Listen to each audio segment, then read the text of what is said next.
Welcome back to भारतीय हिंदी ज्ञान। आज के इस वीडियो में हम लोग भाषा से संबंधित कुछ प्रश्नों को पढ़ने वाले हैं। ये प्रश्न यहाँ पर आपके सामने लिखे हुए हैं। सबसे पहले हम लोग पढ़ेंगे भाषा किसे कहते हैं। उसके बाद हम लोग भाषा की परिभाषा को भी पढ़ेंगे और साथ में विभिन्न विद्वानों द्वारा दी गई भाषा की परिभाषाओं के बारे में भी पढ़ेंगे। तो अगर आप लोग चैनल पर नए हैं तो चैनल को सब्सक्राइब जरूर कर लें। चलिए हम लोग इसको पढ़ना स्टार्ट करते हैं। भाषा। भाषा शब्द संस्कृत के भाष धातु से बना है, जिसका अर्थ है व्यक्त वाणी, अर्थात जो व्यक्त वाणी के रूप में अभिव्यक्ति की जाती है उसे भाषा कहते हैं।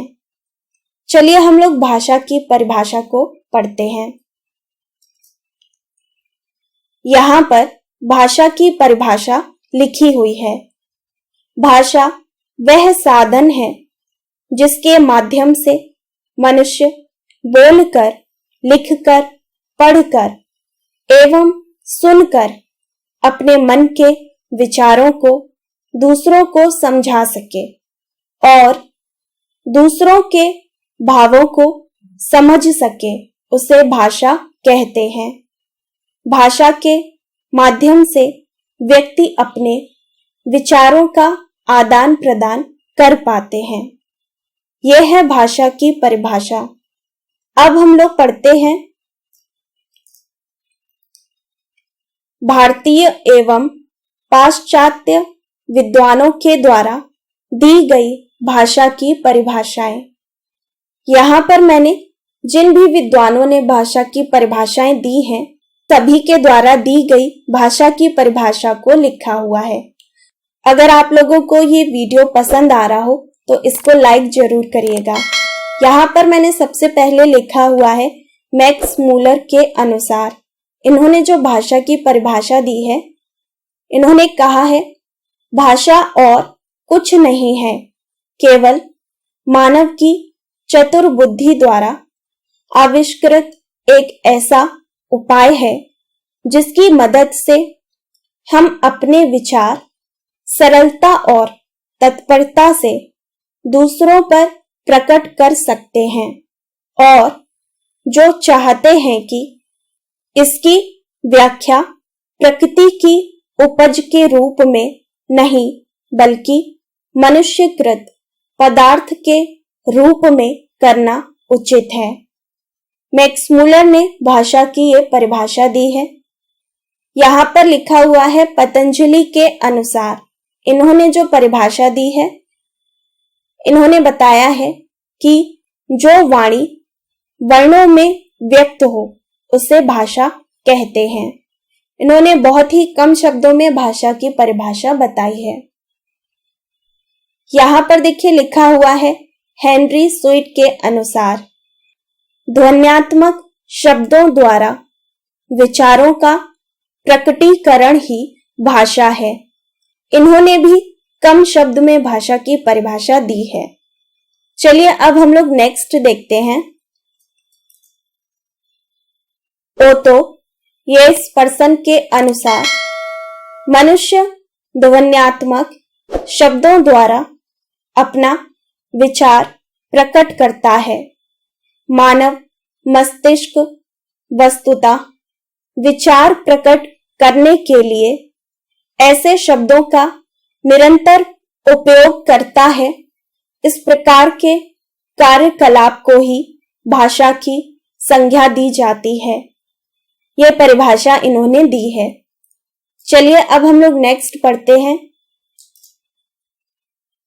डॉक्टर श्याम सुंदर दास के अनुसार इन्होंने भाषा की परिभाषा दी है मनुष्य और मनुष्य के बीच वस्तुओं के विषय में अपनी इच्छा और मति का आदान प्रदान करने के लिए व्यक्त ध्वनि संकेतों का जो व्यवहार होता है उसे भाषा कहते हैं। अब हम लोग नेक्स्ट देखते हैं। ब्लॉक तथा ट्रेगर के अनुसार भाषा यादृच्छिक ध्वनि संकेतों की वह प्रणाली है जिसके माध्यम से मानव परस्पर विचारों का आदान प्रदान करता है। नेक्स्ट है डॉक्टर भोलानाथ तिवारी के अनुसार भाषा निश्चित प्रयत्न के फलस्वरूप मनुष्य के मुख से निसृत वह सार्थक ध्वनि समष्टि है जिसका विश्लेषण और अध्ययन हो सके। नेक्स्ट है वांद्रे के अनुसार भाषा एक प्रकार का चिन्ह है।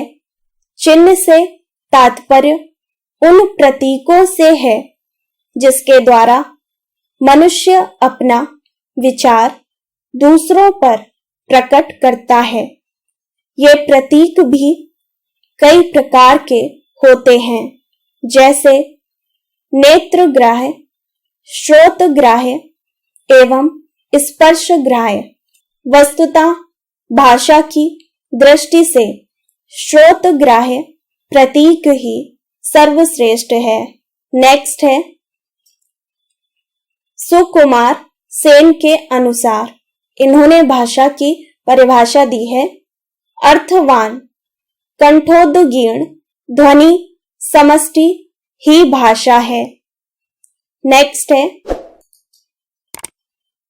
गार्डिनर के अनुसार विचारों की अभिव्यक्ति के लिए जिन व्यक्त एवं स्पष्ट ध्वनि संकेतों का व्यवहार किया जाता है उन्हें भाषा कहते हैं।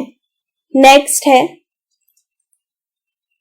आचार्य देवेंद्र नाथ शर्मा के अनुसार भाषा यादृच्छिक रूढ़ उच्चारित संकेत की वह प्रणाली है जिसके माध्यम से मनुष्य परस्पर विचार विनिमय सहयोग अथवा भावाभिव्यक्ति करते हैं। यह है परिभाषा। नेक्स्ट है क्रोचे के अनुसार इन्होंने परिभाषा दी है। भाषा उस स्पष्ट सीमित तथा सुसंगठित ध्वनि को कहते हैं जो अभिव्यंजना के लिए नियुक्त की जाती है। नेक्स्ट है डॉक्टर मंगलदेव शास्त्री के अनुसार इन्होंने भाषा की परिभाषा दी है। भाषा मनुष्यों की उस चेष्टा या व्यापार को कहते हैं जिससे मनुष्य अपने उच्चारणोपयोगी शरीरावयवों से उच्चारण किए गए वर्णात्मक या व्यक्त शब्दों द्वारा अपने विचारों को प्रकट करते हैं। नेक्स्ट है बाबूराम सक्सेना के अनुसार जिन ध्वनि चिन्हों द्वारा मनुष्य परस्पर विचार विनिमय करता है उनको समष्टि रूप से भाषा कहते हैं। इस वीडियो में हम लोगों ने भाषा किसे कहते हैं, भाषा की परिभाषा और विभिन्न विद्वानों द्वारा दी गई भाषा की परिभाषाओं को पढ़ा है। नेक्स्ट वीडियो में हम लोग भाषा से संबंधित और भी चीजों को पढ़ेंगे। अगर आप लोग और भी टॉपिक को पढ़ना चाहते हैं तो कमेंट बॉक्स में जरूर बताइएगा। आप हमारे चैनल पर हिंदी साहित्य, हिंदी निबंध, कवियों के जीवन परिचय, कवियों की रचनाएं सभी कुछ पढ़ सकते हैं। उम्मीद है ये वीडियो आप लोगों को पसंद आया होगा। इस वीडियो को लाइक जरूर करिएगा और अपने सभी दोस्तों के साथ शेयर करिएगा। अगर आप चैनल पर नए हैं तो सबसे पहले चैनल को सब्सक्राइब करें और बेल आइकन को प्रेस करें ताकि मेरे आने वाली सभी वीडियो का नोटिफिकेशन आप तक पहुंच सके। तो मिलते हैं नेक्स्ट वीडियो में, तब तक पढ़ते रहिए।